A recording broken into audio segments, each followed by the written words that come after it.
गांव के एक खेत में एक किसान का खून हो जाता है। उस समय डिटेक्टिव जे गांव में आया हुआ था। वहां उस समय उस खेत में 3 और किसान काम कर रहे थे, इसलिए डिटेक्टिव जे ने उनसे पूछताछ की। तो पहला वाला किसान कहता है, अरे डिटेक्टिव जे बाबू, हम काहे को ये खून करबे करेंगे। सोहन तो हमारा बहुत अच्छा दोस्त था, हम ऐसा सपने में भी करने का नहीं सोच सकते। पर जिसने भी खून किया है आप उसे छोड़िएगा नहीं बाबू, उसने हमसे हमारा सबसे अच्छा दोस्त छीन लिया। जी जरूर, हम उस खूनी को पकड़ कर रहेंगे, आप चिंता मत कीजिए। डिटेक्टिव जे ने दूसरे वाले किसान से पूछा तो वो बोलता है, मेरे तो पास बहुत काम है, मैं तो उसी में लगा हुआ हूँ। सुबह से मुझे नहीं पता सोहन भाई का खून किसने किया, मैं तो बेकसूर हूँ। अभी आपने मुझे बुलाया तो मैं यहाँ पर आया हूँ। डिटेक्टिव जे ने तीसरे वाले किसान से पूछा तो वो बताता है, सर मैं तो उसे जानता भी नहीं, ना तो वो मेरा दोस्त था और ना दुश्मन, और मैं तो यहाँ था भी नहीं। मैं तो यहाँ से कई दूर काम कर रहा था, मुझे नहीं पता कि खून किसने किया है, पर मैं बेकसूर हूँ। डिटेक्टिव जे ने सोहन के आसपास देखा, वहाँ कोई भी सबूत नहीं था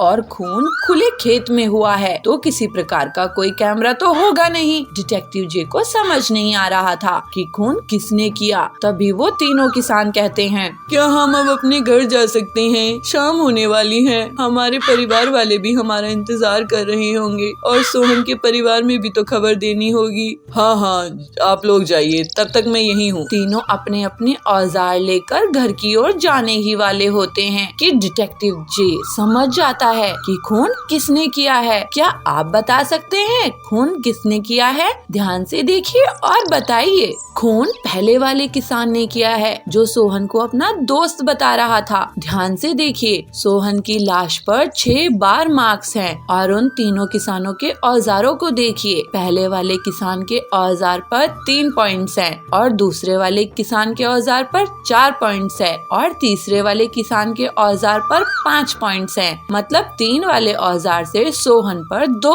बार वार किया गया है। इसी से डिटेक्टिव जी समझ जाता है और सारी गुत्थी सुलझ जाती है। वो पहले वाले किसान को पकड़ लेता है तो वो बताता है, हाँ, हमने ही मारा है सोहन को, क्योंकि हम दोनों के बीच जमीन को लेकर लड़ाई हो गई थी और इसी झगड़े में मैंने अपना औजार उस पर चला दिया। पर सर, मैंने जानबूझकर खून नहीं किया। वजह चाहे जो भी हो, पर खून तो हुआ है और इसकी सजा तुम्हें मिलकर रहेगी। डिटेक्टिव जे उसे पुलिस के हवाले कर देता है। आपको क्या लगता है, उसने सही किया या नहीं? उसे उस किसान को छोड़ देना चाहिए था या नहीं छोड़ना चाहिए था? हमें कमेंट करके जरूर बताइए। वृंदावन के जंगल में भोलू कबूतर अपनी पत्नी पीलू चिड़िया के साथ रहता था। उनकी एक बेटी भी थी। भोलू पेशे से किसान था, लेकिन इस बार जंगल में बारिश नहीं आई, जिसकी वजह से उसे बहुत तकलीफ हुई। इस वजह से दोनों पति पत्नी मजदूरी करने के लिए मजबूर हुए, लेकिन जंगल में सूखा पड़ने के कारण उनको कोई काम नहीं दे रहा था। एक दिन थका हारा भोलू कबूतर घर वापस लौटता है। उससे पीलू चिड़िया पूछती है, आज भी आपको कोई काम नहीं मिला? भोलू उससे कहता है, नहीं पीलू, आज भी मुझे कोई काम नहीं मिला। समझ नहीं आ रहा है ऐसे कितने दिन तक चलेगा। पीलू उससे कहती है, कोई बात नहीं जी, आप आराम करो, मैं आपके लिए शिकंजी बना के लाती हूँ। पीलू चिड़िया शिकंजी बनाकर भोलू को देती है। ये लो जी, नींबू की शिकंजी। अब घर में तो थोड़े से ही नींबू बचे हैं, अगर आपको जल्दी से काम नहीं मिला तो भूखे मरने की नौबत आ जाएगी। भोलू नींबू की शिकंजी पीने लगता है। सुनो जी, क्यों न हम शहर के जंगल चले, वही कोई हमें काम दे सकता है। यहाँ तो हमें कुछ काम नहीं मिल रहा है। आपको तो पता है ना, मेरी सुंदरी मौसी नदी के पास वाले शहर के जंगल में रहती है। चलो हम उन्हीं के पास चलते हैं, शहर के जंगल में हमें काम मिल जाएगा। अब तो हमारी बेटी भी बड़ी हो रही है, उसके लिए भी तो कुछ सोचना है। अगले दिन दोनों पति पत्नी उड़कर शहर के जंगल में जाते हैं। पीलू चिड़िया की मौसी उन्हें देखकर कहती है, अरे पीलू, यहाँ कैसे आना हुआ? गांव के जंगल में सब ठीक है ना? पीलू कहती है, क्या बताओ मौसी, गांव के जंगल में ऐसा सूखा पड़ा है कि सारा खेत ही सूख गया है, कोई भी अनाज नहीं उग रहा है। वहाँ पर हम भूखे मर रहे थे, आपका भरोसा है, अब आप ही हमें कुछ काम धंधा दिला दीजिए, आपकी बड़ी मेहरबानी होगी। पीलू चिड़िया की मौसी कहती है, अच्छा किया बिटिया, तू मेरे पास चली आई, मेरे से जो बन पड़ेगा मैं करूँगी। अच्छा बता, तू मेरे लिए गांव के जंगल से क्या लाई है? पीलू कहती है, मौसी मैं आपके लिए सिर्फ ये कुछ नींबू ला पाई हूँ, अब तो यही बचे थे। ऐसा करती हूँ मौसी, मैं नींबू की शिकंजी बना देती हूँ, गर्मी बहुत है, सभी एक एक गिलास पी लेंगे। पीलू की मौसी, हाँ हाँ बेटी जल्दी बना, शिकंजी पिए बहुत दिन हो गए। पीलू घर के अंदर शिकंजी बनाने लगती है। तभी उसकी मौसी की पड़ोसन उसके घर आती है। अरे बहन, ये तुम्हारे घर कौन आया है? अरे बहन, ये मेरी भांजी है, गांव के जंगल से शहर के जंगल आई है और अब ये यहीं पे काम ढूंढेगी। तभी पीलू चिड़िया सबको शिकंजी देती है। पड़ोस की आंटी भी शिकंजी पीती है। वो कहती हैं, अरे वाह, ये शिकंजी तो बड़ी स्वादिष्ट है, ये किस चीज़ से बनी है? पीलू, आंटी जी ये नींबू और सोडे की शिकंजी है। पड़ोसी आंटी, शहर के जंगल में तो ऐसी शिकंजी कहीं भी नहीं मिलती। उनकी बात सुनकर पीलू चिड़िया की मौसी पीलू से कहती है, पीलू बिटिया तू शिकंजी का ठेला लगा ले, यहाँ पर ऐसी शिकंजी किसी को बनाने नहीं आती, देखना तू कितनी अमीर हो जाएगी। पीलू चिड़िया और भोलू कबूतर को ये बात पसंद आ जाती है। अगले दिन वो मौसी से कुछ रुपए उधार लेकर अपना ठेला लगाते हैं और शिकंजी बेचने लगते हैं। पीलू चिड़िया, शिकंजी ले लो शिकंजी। भोलू कबूतर, शिकंजी ले लो, शिकंजी ले लो, ताज़ी ताज़ी। ऐसे करके पीलू और उसके पति का शिकंजी का ठेला जोर से चलने लगता है और उनकी आमदनी काफ़ी बढ़ जाती है।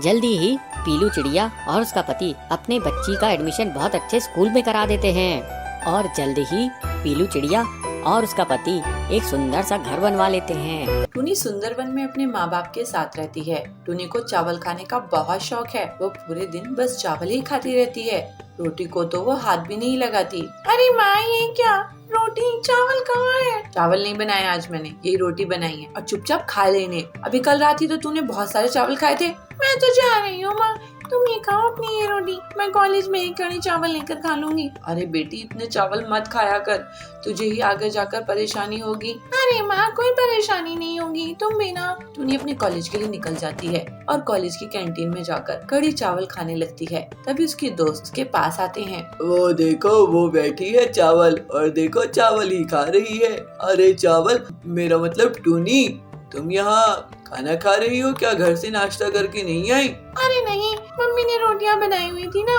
और तुम्हें तो पता है मुझे चावल ना मिले तो मेरी भूख मिटती ही नहीं है। हाँ हाँ जानता हूँ मैं, तभी तो मैंने तुम्हारा नाम चावल रखा हुआ है। टूनी पूरे दिन बस चावल ही खाती थी, उसे रोटी खाने का कोई शौक नहीं था। उसका तो पेट भी रोटी से ही भरता नहीं था, रोटी को तो वो छूती भी नहीं थी।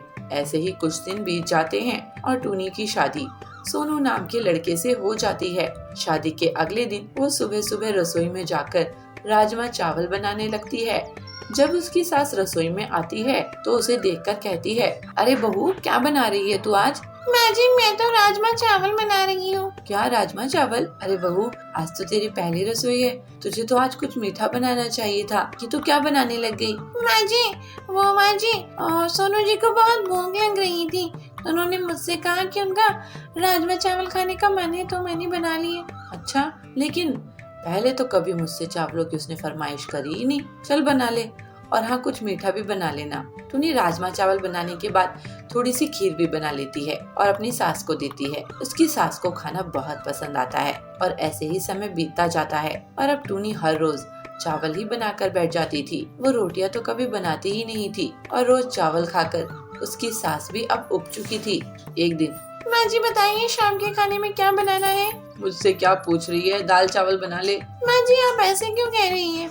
तो कैसे बोलूं, तू तो हर दिन ये चावल बनाकर बैठ जाती है। अरे फोन पर इतना कुछ देखती है, कुछ सीखती नहीं है क्या उससे? अच्छा, तो माँ जी ये बात है, अभी आती हूँ। टूनी रसोई में जाती है और जाकर वेज बिरयानी बनाकर लाती है और अपनी सास को देती है। ये लीजिए माँ जी, आपकी नई रेसिपी वेज बिरयानी। अरे इसमें भी तो चावल हैं। माँ जी मैं क्या करूँ, मेरा चावल के बगैर गुजारा ही नहीं है। चावल ना खाऊं तो पेट भरता ही नहीं है। और तू चावल बना लेती है तो उससे हमारा पेट नहीं भरता, तू हमारे लिए रोटी बनाया कर। ठीक है माँ जी। ऐसे ही टूनी अब रोज उन सभी के लिए रोटी बनाती और खुद के लिए चावल। लेकिन ऐसे ही चावल खाते रहने की वजह से उसके अंदर आलस और बढ़ता जा रहा था। एक दिन उसकी सास उससे कहती है, देख बहू, इसका तो एक ही इलाज है, अब तू चावल की रोटी खाना शुरू कर दे, नहीं तो तेरा शरीर ऐसे ही फूलता जाएगा और तू आलस की पिटारी बनती जाएगी। चावल खाना इतना अच्छा नहीं होता, ठीक है ना? चावल रोटी के मुकाबले जल्दी गल जाता है और तुझे भूख भी इसलिए जल्दी जल्दी लगती है। तू अब से चावल की रोटी बना के खाया कर। ठीक है माँ जी। अब से टूनी चावल की जगह चावल की रोटी बनाकर खाया करती और इससे उससे चावल खाने की बीमारी से मुक्ति मिल गई।